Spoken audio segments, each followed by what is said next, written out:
안녕하세요. 호구 153 교육강사 김민지입니다. 네, 2차 시는 호텔 산업의 이해 교육으로 만나뵐 건데요. 네, 호텔이 언제부터 시작이 되었지? 우리나라에 호텔이 언제 들어오게 됐지?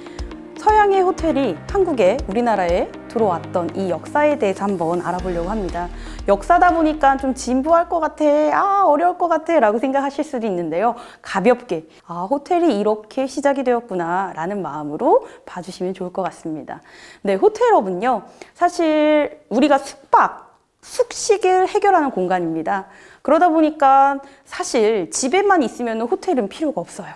그래서 호텔업이 발전하게 된 가장 중요한 궁극적인 원인은 인류가 이동하기 시작하면서였습니다. 이동을 하다 보니 끼니를 때워야 되네, 식사를 하고 음료를 마시고 쉬었다 가고 싶어, 휴식을 취해야 되다 보니 자연스럽게 호텔업이 발전을 하게 되었습니다. 여행의 목적은 아니었던 것 같아요. 이동의 목적, 먼 거리를 가다 보니까 잠시 쉬었다 가는 곳, 날씨가 어두워졌어, 좀 오늘 하루는 여기서 묵고 가야 될 것 같아 라는 개념의 의미였습니다. 지금의 호텔은 사실 어떻게 보면 호캉스다, 호텔 자체에 머무르고 호텔에서 레저와 휴식을 즐기는 목적이었지만 최초의 호텔은 그렇게 시작되진 않았다라는 거 알고 계시면 좋을 것 같습니다. 여행의 필수 조건, 먹고 쉬고 자야 되는 것, 이게 바로 호텔의 첫 번째 시작이었던 거죠. 호텔의 시작은 중세 시대부터 시작이 되었습니다. 근데 이것이 급발전하게 된 사건이 바로 증기기관차의 발명이었어요. 증기기관차가 등장을 하다 보니까 이동을 할 수 있는 거리가 더 넓어지게 되었죠. 그러다 보니 먼 곳에 가서 집으로 돌아오기가 힘들다 보니 당연히 숙박, 더 편안한 공간이 있진 않을까? 지난번에 숙박을 했던 것보다 여기가 조금 더 좋은데, 비교를 할 수 있게 되면서 호텔업들은 어떻게 하면 우리를 찾아주는 이 고객분들께 좋은, 편안한, 안락한 이 공간을 만들 수 있을까 고민을 하게 됩니다. 그러면서 호텔업은 자연스럽게 시작이 되었습니다. 호텔의 어원은 라틴어 호스피탈레에서 시작되었습니다. 이 호스피탈레는 참배, 순례의 의미를 뜻하게 되는데요. 처음에 여행 자체가 역사 중심으로 시작이 되었다 보니 아마 이렇게 시작이 된 것 같습니다. 그리고 호스피탈과 호스텔을 거쳐서 지금의 호텔로 우리가 익숙하게 숙박업소로서 인정을 받게 된 것 같습니다. 제 호텔업의 산업은 서양에서 시작되었기 때문에 우리가 익숙하지 않을 수 있지만, 이 서양의 첫 번째 시초가 되었던 호텔의 지금 원형이 될 수 있는 리츠 호텔을 말씀드릴 수 있는데요. 이 리츠 호텔은요, 1898년 지금 현대 호텔의 원형이 되는 공간, 굉장히 오랜 역사를 가지고 있죠.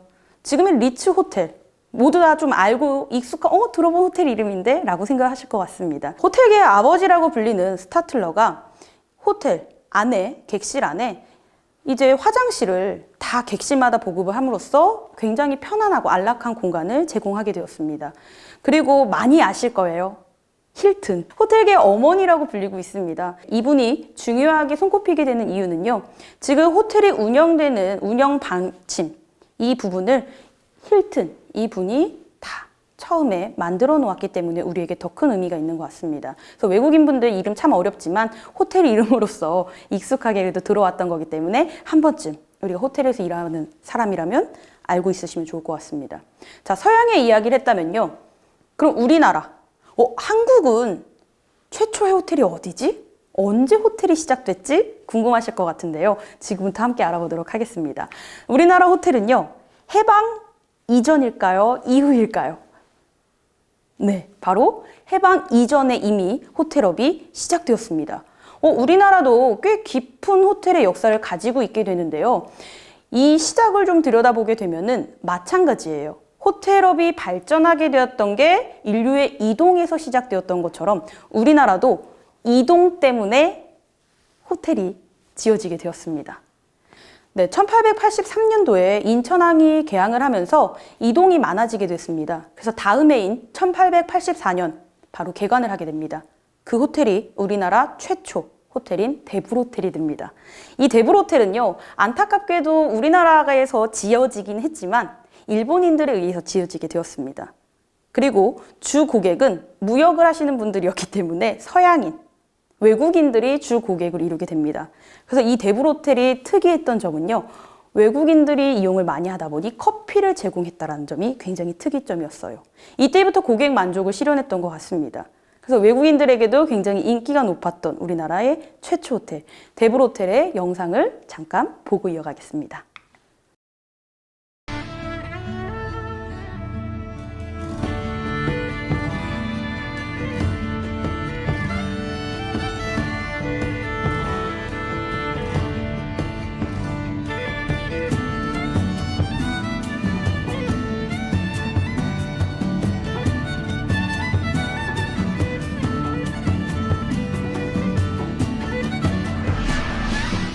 고급 시설은 아니었지만 데블호텔의 인기는 나날이 높아졌는데요. 당시 인천항의 대표 숙박기관이 되며 확장하게 됩니다.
데블호텔을 시작으로 주변에는 많은 숙박시설이 생겼는데요.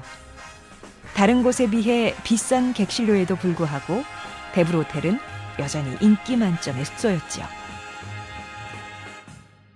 네, 데블호텔 영상을 함께 보셨는데요. 이 해방 이전에 대표적인 호텔이 데블호텔, 그리고 두 개의 호텔이 더 있는데 하나가 손탁호텔, 그리고 반도호텔입니다. 반도호텔은 굉장히 시스템을 잘 갖추게 됐고 고객 만족을 잘 이끌어서 동양권에서 그때 당시 4위의 호텔에도 손꼽히게 되었습니다. 그리고 이 호텔이 의미 있는 이유는요. 반도호텔은 바로 롯데호텔의 전시가 되기도 합니다.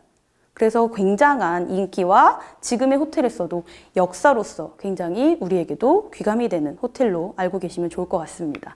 해방 이후에 60년대를 맞이하게 되면서 호텔업은 급속도로 발전을 하게 됩니다. 바로 61년 관광사업진흥법이 마련되면서 관광과 이제 이 호텔이 굉장히 중요한 사업이구나를 인지하게 됩니다. 그래서 급속도로 발전하는 이때 훨씬 더 빠른 이제 가속도를 붙여준 것이 바로 우리에게 기억하실 겁니다. 바로 82년도. 아마 여기 계신 분들, 들으시는 분은 아실 거라 생각이 드는데 통금이 해제되게 돼요. 82년도에. 그리고 86년도에 아시아게임이 열리게 되죠. 그리고 대망의 88년도 서울올림픽이 열리게 됩니다. 이때 외국인들이 우리나라에 굉장히 많이 들어오게 되고 여행이 바로 시작되게 됐던 시점이 80년도쯤이에요. 그래서 60년도에부터 발전을 하기 시작한 호텔업은 80년대 후반을 들어서게 되면서 훨씬 더 가속도를 붙게 됩니다. 그리고 쭉 계속해서 계속 쭉쭉쭉 수많은 호텔들이 지어지면서 발전을 하게 됩니다. 그리고 또 하나의 사건이 있죠. 바로 2000년대에 도입을 하게 되면서 인천국제공항이 설립되고 2002년 월드컵이 우리나라에 굉장히 뜨겁게 시작되었습니다. 그래서 정말 전 세계 관광객들이 찾아오게 되고 우리나라 관광객들, 내국민들도 이제 전 지역을 다니면서 같이 관람을 했던 이 월드컵. 우리나라의 관광과 호텔업이 급성장할 수 있었던 굉장히 좋은 사건이었죠. 계속해서 지금도 호텔들은 처음 들어보는 호텔인데 이런 호텔이 있었어? 라는 호텔들이 계속해서 생겨나고 있습니다. 그래서 호텔들이 하루가 다르게 새로운 호텔들이 생겨나고 있고 그러다 보니 우리 룸메이트님들도 일할 공간들이 더욱더 많이 늘어나고 있습니다. 그리고 사실 이 호텔업은 환경의 변화에 민감하게 반응은 하지만 지금처럼 이 코로나 시대에도 사실 호캉스라는 의미로서 시대에 발빠르게 맞춰서 또 다른 산업으로서 발전을 해나가고 있습니다. 호텔은 그렇기 때문에 계속해서 끊임없는 발전을 더불어서 여러 패키지 상품들, 새로운 테마와 레저 공간으로서도 가능성이 있는 공간입니다. 자, 이렇게 우리는 2차 시를 통해서 호텔 산업의 이해를 함께 해봤는데요. 호텔 산업은 인류의 이동과 함께 시작되었고 그 시초가 되었던 리츠 호텔, 그리고 우리나라의 최초 호텔인 대불 호텔, 그리고 롯데 호텔에 전시가 된 반도 호텔, 이런 굵직굵직한 부분들을 키워드로 알고 계시면은 누군가가 누구누구 씨 호텔에서 일한다며, 호텔이 어떤 공간이야? 라고 물어봤을 때 딱 이렇게 자부심 있게 프라이드 넘치게 얘기해 주실 수 있을 것 같습니다. 네, 2차 시 우리 호텔 산업의 이해를 함께 알아봤고요. 3차 시에는 룸메이드의 역할과 전망으로 만나 뵙겠습니다. 감사합니다.